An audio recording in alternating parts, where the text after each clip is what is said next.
ఇప్పుడు హైదరాబాద్ రోడ్లను చూసినా, ట్రాఫిక్ చూసినా ఊహించలేని పరిస్థితులు ఎదురవుతున్నాయి. కార్లు, బైకులు రై రై అంటూ వంతెనల్లో, రహదారుల్లో ఎక్కడ చూసినా విరివిగా కనిపిస్తుంటాయి. కేవలం హైదరాబాద్ మాత్రమే కాదు, మొత్తం తెలంగాణలో వాహనాల సంఖ్య పెరుగుతుండడం నిజమే. 2014తో పోల్చితే ఈ సంఖ్య 2.5 రెట్లు పెరిగింది. ఈ వృద్ధిలో వ్యక్తిగత వాహనాలు చాలా ఎక్కువ భాగం పెరిగాయి. ముఖ్యంగా హైదరాబాద్, రంగారెడ్డి, మేడ్చల్ జిల్లాల్లో ఈ పెరుగుదల ఎక్కువగా ఉంది. కరోనా సమయంలో ప్రజలు బహుళంగా వ్యక్తిగత వాహనాల వైపు మళ్లారు. ఎందుకంటే ప్రజా రవాణా సదుపాయాలు ఇంకా ఆశించిన స్థాయికి ఎదగలేదు. మెట్రో రైలు 3 రూట్లకే పరిమితం అయిపోయింది. ఆర్టీసీ బస్సులు కూడా చాలా తక్కువగా ఉన్నాయి.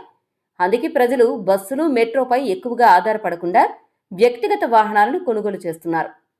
మరికొన్ని సంవత్సరాల్లో మాత్రమే కార్లలో ప్రయాణాల సంఖ్య 4 పెరిగింది. 2011లో రోజు 4 లక్షల ప్రయాణాలు కారు ద్వారా జరిగితే 2024కి అది 24.3 లక్షలకు చేరుకుంది. మోటార్ సైకిళ్ల ప్రయాణాల సంఖ్య కూడా 33.4 లక్షల నుంచి 69.2 లక్షల వరకు పెరిగింది. ఈ భారీ వృద్ధి రోడ్లపై ట్రాఫిక్ ఎక్కువగా ఉండడానికి, కాలుష్యం పెరగడానికి కారణమైంది.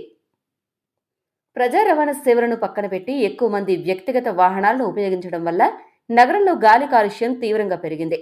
పెరిగిన వాహనాల సంఖ్య కారణంగా వాహనాల మోటార్ల నుంచి వెలువడే హానికర వాయువులు వాతావరణ కాలుష్యానికి దారితీస్తున్నాయి. దీనివలన ఊపిరితిత్తుల సమస్యలు, ఆరోగ్య సమస్యలు పెరిగే ప్రమాదం కూడా ఉంది.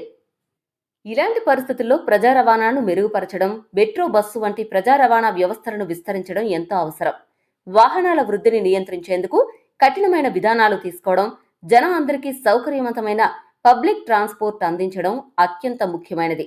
తద్వారా నగరాల్లో ట్రాఫిక్ సమస్యలు తగ్గుతాయి, కాలుష్యం నియంత్రించబడుతుంది, మరియు జీవన ప్రమాణాలు మెరుగవుతాయి. ఇదొక్క తెలంగాణకే కాకుండా ఇతర పెద్ద పట్టణాలకు వర్తిస్తుంది. వాహనాలు పెరగడం మంచిదే, కానీ సమర్థవంతమైన, సురక్షితమైన ప్రజా రవాణా ఉండకపోతే పరిసరాలపై, మన ఆరోగ్యంపై దీని ప్రభావం తీవ్రమవుతుంది. అందుకే ఈ సమస్యను సవ్యంగా పరిష్కరించేందుకు సమగ్ర వ్యూహాలు అవసరం.